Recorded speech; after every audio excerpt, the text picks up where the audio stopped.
C'est maintenant l'heure de ton rendez-vous avec une psy. Si on revient un petit peu plus aux significations des maux du corps, bon, tu nous as parlé de la dépression qui était vraiment de l'impuissance qui était reliée à ça. Si on va un petit peu plus avec peut-être la fatigue. Oui, c'est ça. Merci de me ramener là.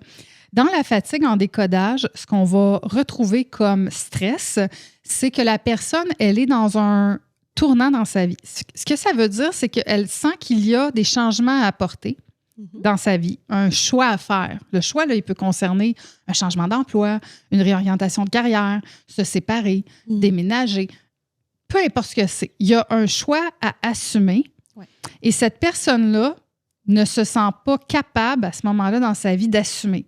Pourquoi? Parce qu'elle a peur de quelque chose. OK? C'est quoi la peur? Ça peut être la peur si je me sépare de me retrouver seule, ça peut être une forme d'insécurité affective, de dépendance, ça pourrait être une peur financière. Hey, si je fais un changement de carrière, ça va bien mes affaires, pourquoi je ferais ça? Il y a une peur dans le chemin qui amène la personne à tourner en rond, dans sa tête, évidemment. Quand on dit tourner en rond, là, c'est, tu sais, quand on spinne dans une affaire, puis on réfléchit à ça, puis on réfléchit à ça, puis on réfléchit à ça. C'est parce que quand ça fait des mois que tu réfléchis à la même chose, il faudrait arrêter de réfléchir. Il faudrait peut-être trouver un autre chemin de réflexion pour peut-être commencer à trouver des actions à mettre en place parce que c'est pas normal de tourner en rond comme ça, en circulaire. Oui, puis c'est aussi, la société est pleine de ça. Combien de gens qui sont pris dans leur tête, dans l'anxiété, dans les anticipations, l'espèce d'intolérance à l'incertitude fait geler tout le monde, fait rester dans ces spins-là comme ça. Parce qu'encore une fois, ça demande du courage. Ah, énormément, le courage est la clé. Ben, le courage, puis aussi, j'ai envie de dire, une forme de spiritualité. Moi, je t'explique pourquoi dans ma vie, à toutes les fois où j'ai eu besoin de courage pour assumer des choix, si on le savait, le futur, on ferait tous des choix facilement. Là. On ferait « ça va marcher, je le fais. » C'est pas comme ça. Dans ma vie, quand j'ai eu à assumer des changements, des choix, je me suis toujours amenée à l'écologie de mes valeurs. Donc, est-ce que le choix que je m'en vais faire est aligné à mes valeurs et mon identité, non à l'ego? Parce que parfois, on peut avoir des choix d'ego. Ce sont des choix désalignés. Besoin de validation extérieure. Pression de performance. Puis finalement, ça part pas d'un espace qui est vraiment en nous. Donc, moi, je trouve ça toujours bien d'être accompagné avant de prendre des grandes décisions. Si on n'est pas équipé tout seul, pour être sûr qu'on est en train de faire un choix qui est aligné à soi. Donc, je vais aller voir l'écologie des valeurs, puis je vais aussi aller voir est-ce que c'est vraiment relié à l'identité profonde. Si ça part d'un espace de « ma mère serait contente si c'est pour faire plaisir à c'est parce qu'on me demande de », je vais peut-être aller explorer ça un peu plus davantage avec le client avant de lui dire tu sais, vas-y, all-in, tu sais, ton truc est bon. C'est la première étape de mettre en conscience. Mais après ça, c'est tellement subtil comment l'ego vient jouer des tours. J'ai plein d'exemples en tête de clientes qui... On l'a vu, là, c'était quoi qui était important pour elle, ses valeurs, son authenticité. Tout se passe bien dans le changement. Et tout de suite après, l'ego qui revient lui dire que c'était pas un bon choix, que là, ça fonctionne plus dans un but de protection. Toujours. C'est toujours ça. C'est le système nerveux qui se réactive l'alarme parce qu'il connaît pas ce chemin-là aussi.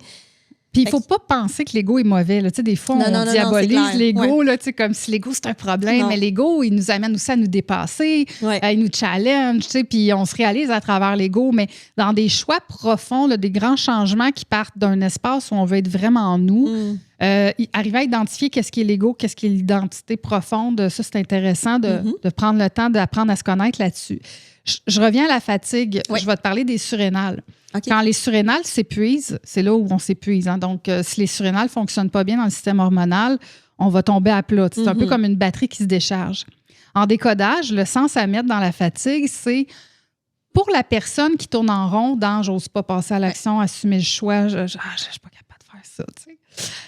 À un moment donné, c'est le cerveau qui envoie la commande de « on va faire arrêter les surrénales ». Puis là, je le fais comme si ça faisait un djj. C'est une tonne d'électricité, mais ça pourrait être juste comme un dérèglement plus juste comme ça fonctionne pas bien, c'est pas optimal. Quel est le sens logique de ça? Parce qu'en décodage, on dit toujours le corps est logique. Le corps, il envoie un message qui fait du sens. Mais pour la personne qui est malade, ça n'a pas de sens d'être malade. Mais si on le regarde dans l'angle de mes surrénales ont fait djj et je suis couchée, je ne suis plus capable de me lever, je suis fatiguée.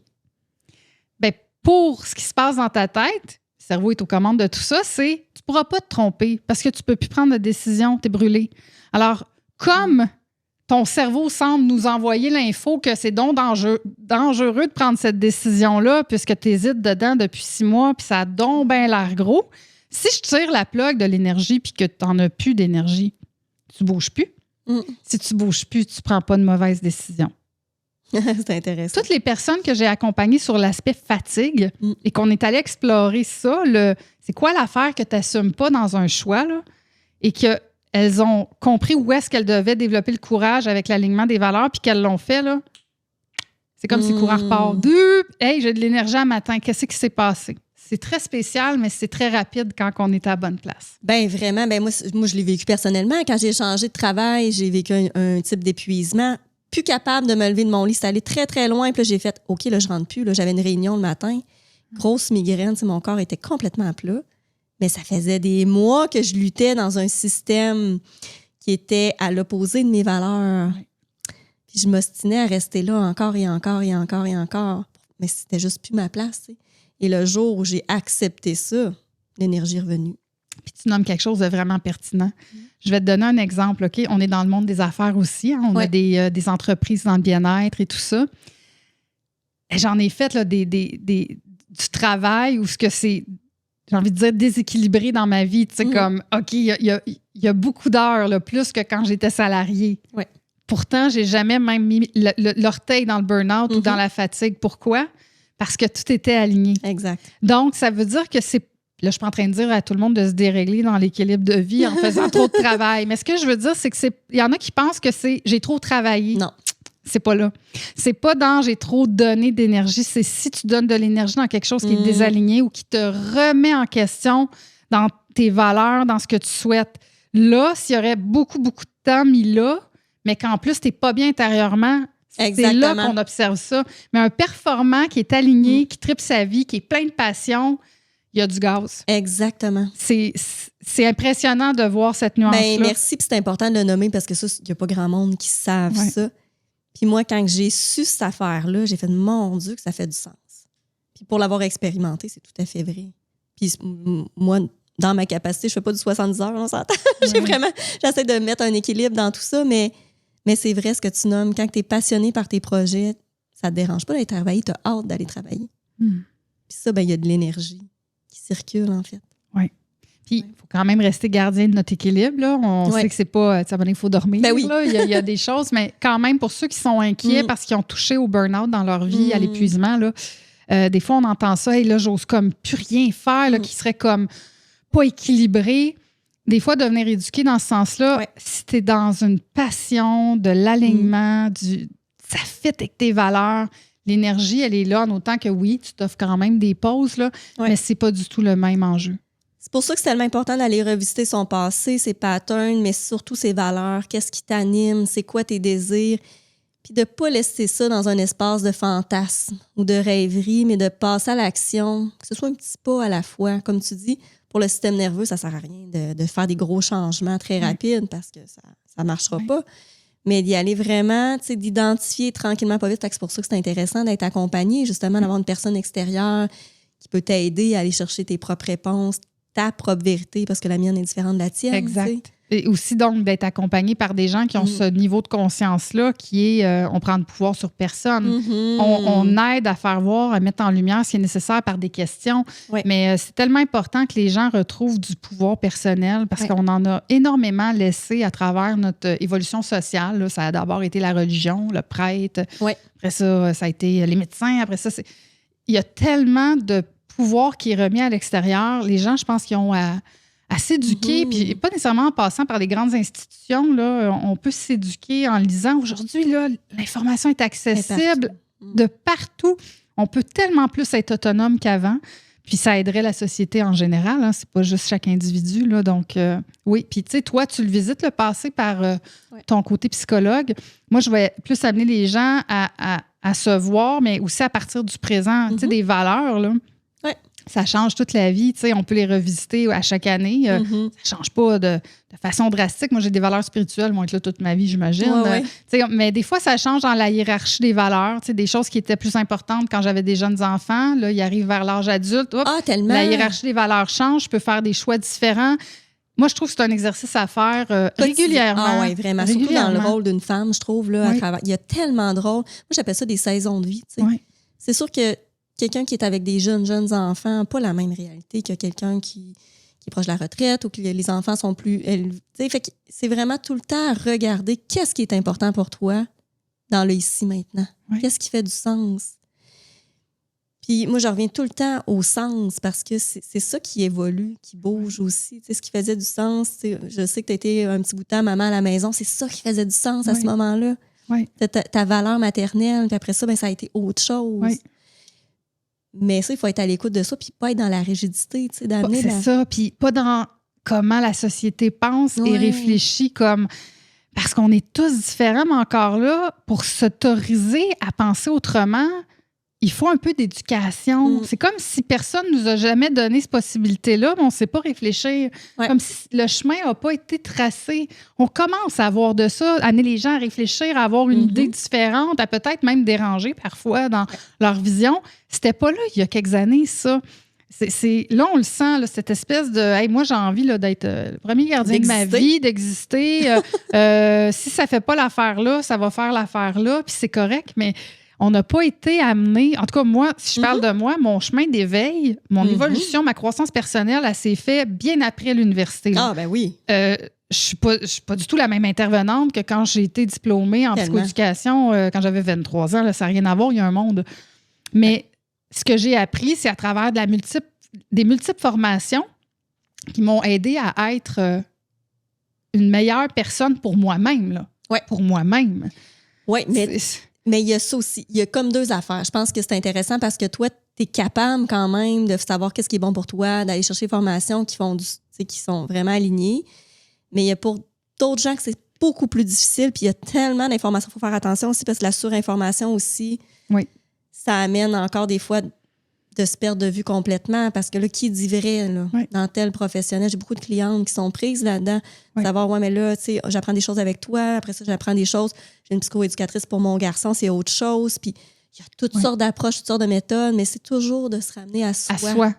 J'ai envie de revenir sur ce que tu viens de partager, qui est quand même important. Je le sais qu'on tente de protéger le public de plus en plus, justement, parce qu'il y a tellement de choses qui se disent, tellement de choses qui se font. Tout n'est pas vérifié, tout n'est pas crédible. Puis ça, je le saisis. Il y a des clientèles plus vulnérables, puis souvent, c'est pour ces gens-là qu'on met tout ce cadre-là autour. C'est une réalité effectivement considérée. Puis toi, probablement, de par ton métier de psychologue, tu le vois plus que moi qui attire à moi des intervenants qui viennent se former à mon approche ou des gens qui sont déjà plus dans leur pouvoir personnel.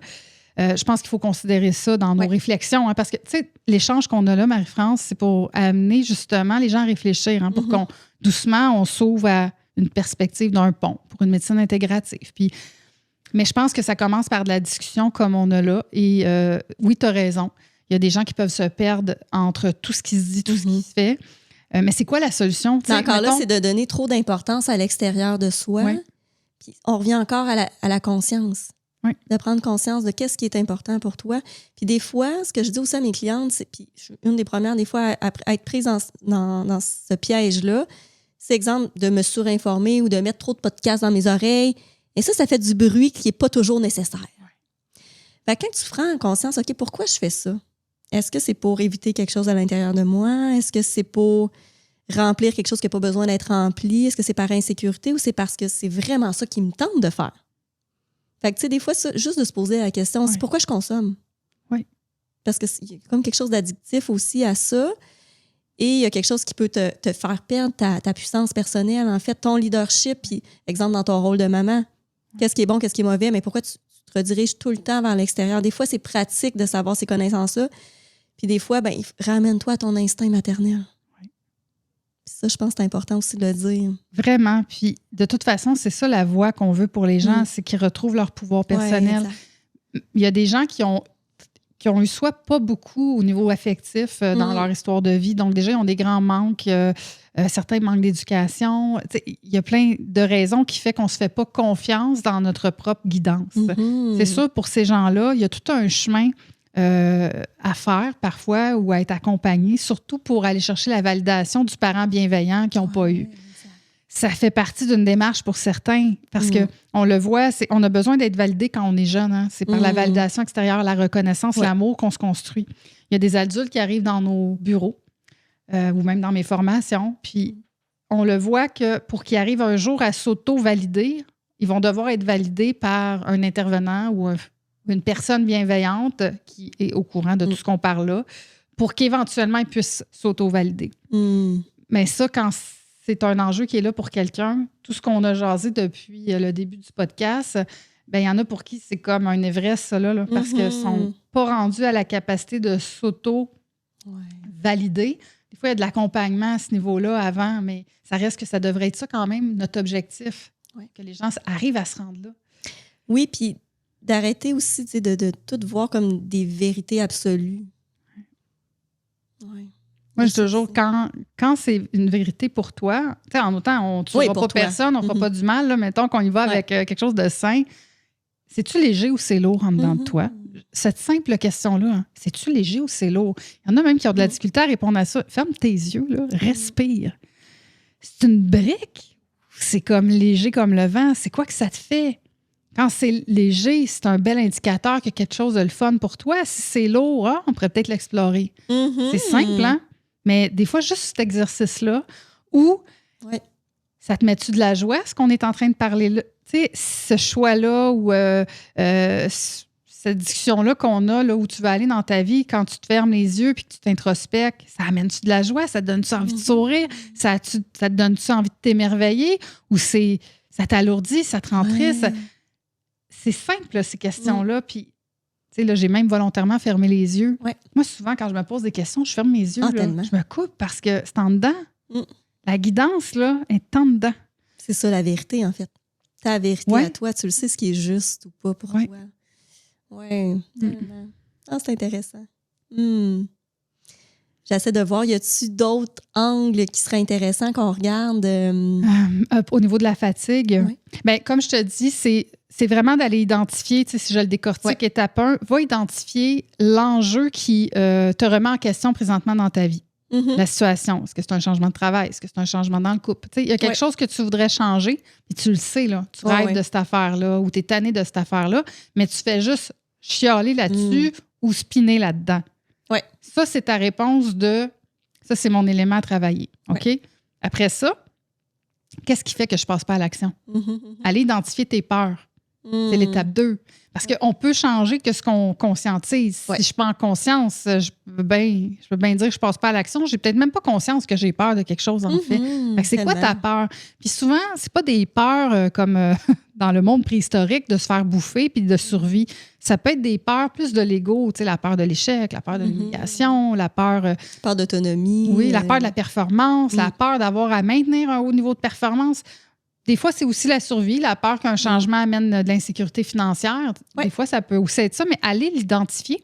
Puis ensuite de ça, la peur, lorsque c'est pas une histoire de décès, là, de « je pourrais mourir pour vrai », c'est comment peux-tu mieux te préparer pour pouvoir éventuellement avoir le courage d'aller là? Parce que ta peur, elle est souvent porteur de où tu dois aller dans la vie. C'est une énergie aussi qui nous indique qu'il y a de quoi d'important pour nous, là.